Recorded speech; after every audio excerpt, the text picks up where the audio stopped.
이란하고 또 이스라엘하고 이렇게 전쟁이 벌어집니다.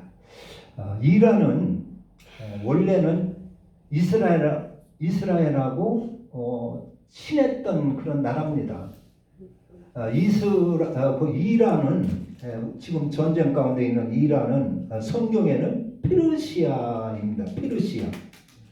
그래서 그 페르시아는 그 이제 이사야서의 44장에 나오는데 그 이사야가 예언을 했어요.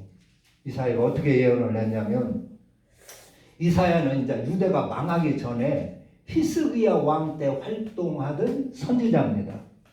그때 이사야가 하나님의 보여주는 광경을 보고 예언을 했어요. 그때 이사야가 무슨 예언을 했느냐? 이제 나라가 망하기 전에요. 나라가 망하기 전에 이제 유대 그 왕들이 우상 숭배하고 교만하고 하나님의 법대로 살지 않고 탈선하고 하니까 하나님이 유대 나라를 망할 것을 얘기합니다. 그리고 망해가지고 바벨론으로 70년 포로 생활할 것을 예언을 합니다. 망하기 전에 이사야가 예언하는 거예요.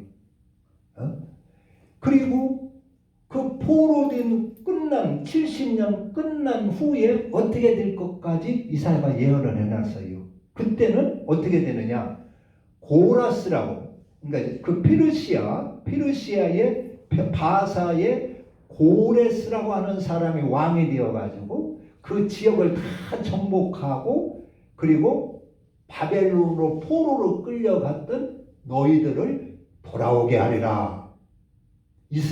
에루살렘으로 돌아오게 와서 에루살렘에서 무너진 성전을 다시 건축하게 하리라 예언을 했어요. 그러니까 이스라엘이 망하기 전에 페르시아가 세계를 정복하기 전에 그 전에 이사야가 한 180년 전에 그것도 1년 전이 아니라 170년 전에 그걸 예언해 놨어요. 그런데 그 예언대로 딱 이루어져 가지고 이스라엘 백성이 바벨론으로 나라가 망해 가지고 바벨론으로 포로로 끌려 가지고 70년 사는 동안에 고통을 겪고 그 핍박을 받고 이러면서 그 바벨론 그 강가에서 하나님 앞에 통곡을 합니다. 우리나라를 회복시켜 달라고 애원을 하고 기도를 합니다. 하나님이 그 기도를 들으시고 어떻게 했느냐? 고레스를 일으켜서 필스체를 일으켜서 바벨론을 칩니다. 바벨론을 쳐가지고 그 고레스, 그러니까 이름도 알지 못하고 태어나지도 않은 사람인데 이사야서 44장에 보면 고레스라고 하는 사람이 너희들을 다시 돌아오게 하고 성전을 다시 건축하게 하리라 그러는 거예요. 그래가지고 바벨론의 제일 마지막 왕 벨세살 왕인데 이 사람이 오만하고 교만해가지고 에루살렘 성전에서 빼앗아간 약탈해간 그 성구들 그 그릇들 성전에서 쓰던 그런 기구들을 가지고 끈에다가 막 술 마시고 그리고 우상한테 막 제물을 바치고 그랬어요. 그러니까 하나님께서 그 잔치를 베푸는 그때 하나님이 기적을 놀라운 그 역사 무슨 표정을 보여줬어요. 아니 술을 마시고 막 잔치를 푹 마시고 즐겁게 흥이 돋았는데 갑자기 큰 손이 나타나가지고 손가락에 나타나가지고 벽에 글씨를 쓰는 거예요. 그 글씨가 뭐예요?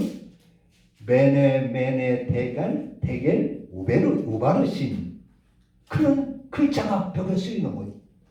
그래서 박사들한테 학자 지식인들한테 그 글을 해석해 보라고 해도 아무도 해석하지 못해요. 그래서 다니엘을 불러다가 그 글을 해설을 합니다. 그래서 메네라 하는 것은 하나님이 당신을 왕을 저울질했는데 많이 미치지 못합니다. 많이 떨어졌습니다. 당신이 교만해가지고 많이 떨어졌습니다. 그리고 베갈 우베르신이라는 말은 하나님의 당신을 버리고 메대와 파사, 메대와 바사 나라를 일으켜서 이 나라가 망할 겁니다. 그런 예언을 했어요. 그 예언이 끝나자마자 그 고레스라고 하는 사람이 일어나서 페르시아를 일으켜가지고 바벨론을 침해가지고 바벨론을 정복을 합니다. 하루아침에 그날이 끝납니다. 그게 페르시아입니다. 그래가지고 이제 그때 그 고레스가 딱 바벨론을 정복하고 나서 제일 먼저 한 일이 뭐예요? 이스라엘 백성들이 너희들로 돌아가라고 그랬어요. 너희들 나라로 돌아가라. 그리고 가서 무너진 성전을 다 건축하라. 그렇게 고레스가 칙령을 내렸어요. 그 칙령을 내린 것뿐만 아니라 물자까지 도와줬어요. 이 고레스라는 사람이. 고레스라는 성전을 건축할 수 있는 재물까지 도와주고 그 인근의 주위에 있는 그 분봉 왕들한테 물자를 막 도와주도록 그렇게 했어요. 그렇게 예언이 그렇게 성경이 그렇게 예언이 딱 들어맞는 게 성경이에요. 할렐루야. 그러니까 고레스라는 사람이 태어나지도 않고 이름도 모르는데 벌써 이사야가 하나님을 통해서 그 고레스를 드러내놓고 있어요. 그리고 이제 그 페르시아가 그때 그 이스라엘을 돕고 돌아오고 포로에서 돌아오게 하고 성전을 건축하게 하고 그렇게 했죠. 그렇게 하다가 이제 그 이스라엘 백성이 다 돌아오지 않고 또 일부는 그 페르시아에 많이 남아 있었어요. 그때 이제 하만이라는 사람이 교만해가지고 오만해가지고 이제 왕 밑에 제2인자인데 왕궁을 드나들 때마다 사람들이 다 자기한테 절을 하는데 누가 절을 안 해요? 모르드게라고 하는 유대인 하나만 절을 하는 거예요. 눈꼴 사는 거예요 이게 하만이. 그래서 저 유대인 저 모르드게 저놈을 내가 죽여야 되겠다. 그래가지고 알고 보니까 유대인이라는 말이에요. 그래서 저놈만 죽일 게 아니라 이 나라에 있는 유대인들은 싹 내가 죽이리라 해가지고 그런 계획을 세워가지고 왕한테 왕이요 이 나라에 못된 민족이 하나 있는데 그게 왕에게 충성도 하지 않고 복종도 하지 않습니다. 그걸 다 죽여야 되겠습니다. 그래가지고 그 왕한테 공문을 올려가지고 허락을 받아요. 그래서 다 이스라엘 백성들이 하룻밤에 다 죽게 생겼는데 그때 그 모르드게의 조카 에스더가 어떻게 됐어요? 왕비. 아하스로 왕인가요? 그 왕비였어요. 왕비가 됐어요. 그래서 모르드게가 찾아가지고 그 왕비한테 네가 오늘날은 왜요? 하나님이 너를 왕비로 세웠는지 어떻게 아느냐? 너 혼자만 살려고 하지 말고 왕한테 찾아가서 우리 민족을 구하거라 그랬어요. 그래가지고 그 에스더가 3일을 금식한 후에 기도하고 왕 앞에 나가서 왕이여 나와 우리 민족을 살려주세요. 나와 우리 민족을 죽이려는 자가 있습니다. 살려주세요. 그래가지고 애원하고 그가 도대체 누구란 말이냐 하니까 하만입니다 해가지고 하룻밤에 그 완전히 역전이 되지요. 그래서 하만이 오히려 자기가 모르드게를 죽이려고 했던 참대에 자기가 매달려 죽습니다. 그게 페르시아입니다. 그리고 또 이제 신약시대 때는 예수님이 태어날 때 동방박사가 나타나죠. 동방박사. 그 동방박사가 페르시아 사람들로 그렇게 알려지게 돼 있어요. 그러니까 이제 그 동방박사들이 페르시아 사람들이 다니엘 같은 사람들이 그 바벨론에서 포로 생활을 하면서 다니엘서를 쓰고 여러 가지 했단 말이에요. 그런 것을 다 연구하고 메시아가 이때 온다고 했는데 그러면서 그 천체를 연구를 한 거예요. 그러니까 이상한 별이 나타나고 그 다니엘서 같은 걸 보고 하니까 야 이거는 이스라엘 나라에 메시아가 왔는가 보다. 그래가지고 이스라엘 나라를 찾아오지 않습니까? 베들레헴을 찾아오지 않습니까? 그래가지고 와가서 황금과 유향과 모략을 드리면서 경배하고 돌아갔습니다. 그게 페르시아입니다. 그게 오늘날 이란입니다. 근데 이란이 이제 이스라엘과 이렇게 적국이 됐는데 왜 그렇게 됐냐면 그 전까지는 이스라엘과 이란이 친밀했어요. 그래서 이란이 미국과도 친하고 이스라엘과도 친했는데 어떻게 하다가 이렇게 적대국이 됐느냐 하면은 하메네이라 하는 하메네이죠? 하메네이. 그 사람이 모슬람교의 그 성직자입니다. 그 사람이 정권을 잡았어요. 그리고 정권을 잡자마자 이스라엘과 반미 정책을 쓰고 반이스라엘 정책을 써서 원수가 된 겁니다. 그 전까지는 친했습니다. 그래서 37년을 하메네이가 이제 독재 정권을 하다가 이렇게 이번에 전쟁에 죽게 이렇게 되어 있어요. 그러니까 이제 지도자 하나가 이 세계는 가만히 보면은 친미하는 정치가들 우리나라는 어디나 비슷한 것 같아요. 미국도 그렇고 우리나라도 그렇고 비슷한 것 같아요. 그 이제 정치가들 중에는 친미 친서방을 서방적인 그런 정치가가 있고 친중 이런 친러 이런 정치가들이 있어요. 그러니까 누가 그 정권을 잡느냐에 따라서 나라의 그 방향이 확 달라지는 거예요.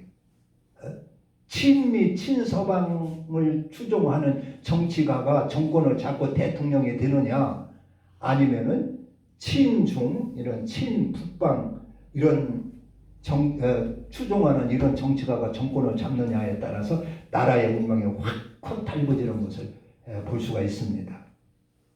그래서 우리도 이렇게 지도자를 뽑을 때는 잘 그런 것을 알고 뽑아야 될 줄로 믿습니다. 그러니까 오늘 여기 이제 우리가 예수님을 믿으면 이제 부활을 한다. 천국이 있다. 천국 부활을 예수를 믿어도 천국 부활을 실제는 잘 안 믿어지는 거예요. 왜냐? 내가 가보지도 않았고 내가 경험한 적도 없고 본 적도 없으니까 그냥 교회 다니면 마음은 좀 편하겠지. 예수 믿으면 좀 뭐 복 받겠지. 뭐 삶이라도 좀 잘 되겠지. 대개 이런 마음으로 신앙생활하는 사람들이 많습니다. 그러나 우리는 우리의 목적은 천국인 줄로 믿습니다.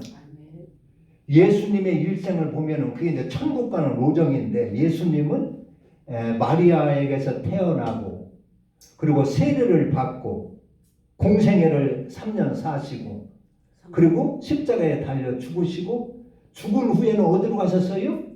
낙원으로 가셨어요. 낙원에서 계시다가 3일 만에 부활하셔가지고 40일 기다다가 승천을 하셨습니다. 이게 우리 인간들이 천국 가는 코스입니다. 코스. 그러니까 우리가 이 땅에서 태어나서 세례를 받고 예수를 영접을 합니다. 그래서 그걸 거듭납니다. 거듭나가지고 그리스도로 살다가 십자가에 죽는 것처럼 죽음이라는 것은 뭐냐? 우리의 육성을 죽이는 겁니다. 우리의 육신의 욕심이나 탐욕이나 정욕이나 시기, 미움, 질투 이런 악한 근성들을 십자가에 다 죽이는 것입니다. 그리고 그리스도로 사는 것입니다. 그리고 그렇게 산 자가 하늘나라 간다 그런 얘기입니다.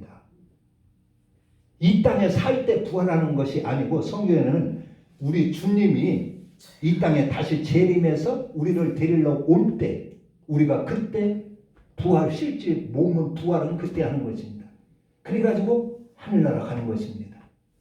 그게 코스입니다. 예수님이 우리에게 보여주신 하늘나라 가는 코스입니다. 그러니까 이 땅에서 우리가 어떻게 부활을 해야 하느냐? 내 욕심으로 나만을 위하여 살던 사람이 그리스도를 받아 그리스도의 사람으로 부활을 해야 하는 것입니다. 그게 부활인 것입니다. 그게 이 땅에 살 동안에 우리가 해야 할 부활입니다. 그런 사람에게 그런 사람이 예수님이 재림할 때 생명의 부활을 하게 돼서 예수님과 함께 천국에 갈 수 있다 하는 것입니다. 우리는 하나님은 천국을 예비해 놓고 우리를 꼭 천국에 인도하려고 이렇게 코스까지 다 보여주시고 만반의 이런 그 미리 준비할 것들을 다 보여주시고 말씀을 하시고 약속을 하고 계십니다. 여러분들 또 꼭 부활신앙을 꼭 소유할 수 있기를 바랍니다. 기도합니다.